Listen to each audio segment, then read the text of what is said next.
কোনো জাতিকে যদি আপনি ধ্বংস করতে চান, তবে সর্বপ্রথম সে জাতির শিক্ষা ব্যবস্থাকে ধ্বংস করে দেন। তা আমাগো বাংলাদেশে বর্তমান তো শিক্ষা ব্যবস্থা শেষই।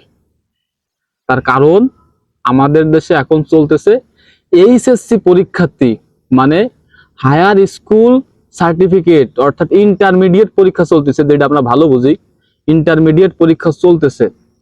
তো এই পরীক্ষা চলতেছে, গতকালকে নিউজে দেখলাম নারায়ণগঞ্জের একটা স্কুলে পরীক্ষা হচ্ছে বা কলেজে একটা পরীক্ষা হচ্ছে। এই পরীক্ষা কেন্দ্রে একজন পরীক্ষার্থীর পকেটে গাঞ্জা ধরা পড়ছে। এই কথাটা কোনোভাবেই আমি মানতে পারতেছি না। যেখানে একটা পরীক্ষা কেন্দ্রে আপনার একটা ক্যালকুলেটর নেওয়া নিষেধ, সেখানে কিভাবে এত দূর যাইয়া একটা পরীক্ষার্থী কিভাবে গাঞ্জা নিয়ে পকেটে পরীক্ষার হলে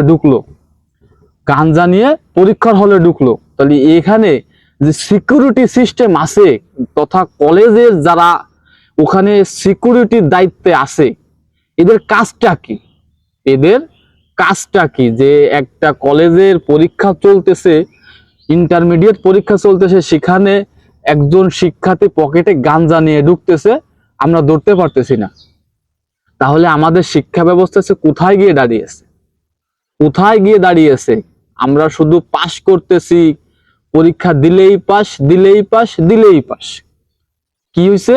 পাস করার পরে আমাদের আর কোনো লাভ হচ্ছে না যে আমরা ভালো শিক্ষা করছি, শিক্ষার কারণে আমরা যোগ্যতার কারণে আমরা চাকরি পাইতেছি, এমনও তো আমাদের দেশে হচ্ছে না। তাহলে এই শিক্ষা ব্যবস্থা থেকে আমাদের লাভটা কি? বারবার যেখানে পরীক্ষা নেওয়া নিয়ে প্রশ্নবিদ্ধ হচ্ছি আমরা, সেখানে একজন পরীক্ষার্থী কিভাবে করে পকেটে করে গাঞ্জা নিয়ে পরীক্ষার হলে ঢোকে? তাহলে আমাদের এখানে যারা সিকিউরিটি আছে, এদের কাজটা কি ভাই? বাংলাদেশটারে যে তোমরা ধ্বংস করতেছো, যে চেয়ার আঁকতে দিলে তোমরা বসে আছো, এই যে বলতেছো যে আমরা শিক্ষা ব্যবস্থার আমূল পরিবর্তন করে দেব, এই নাকি তোমাদের পরিবর্তন? যে একজন পরীক্ষার্থী সে পকেটে নিয়ে গাঞ্জা নিয়ে ঢুকবে, তোমরা তাকে ধরতে পারবা না। ধরবা কখনো যে পরীক্ষার হলে যে তার পকেটে নকল আছে কিনা চেক করতে যাই।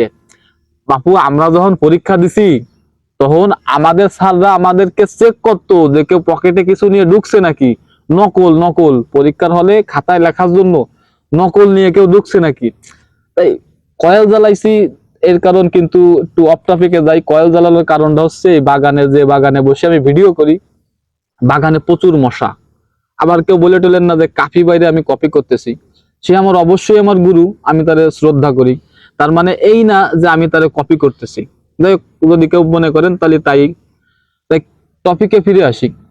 টপিকটা হচ্ছে যেখানে আমরা শিক্ষা ব্যবস্থা নিয়ে আমরা মাদক নির্মূল নিয়ে আমরা এত কিছু করতেছি যে মাদকের বিরুদ্ধে আমাদের সরকার জিরো টলারেন্স।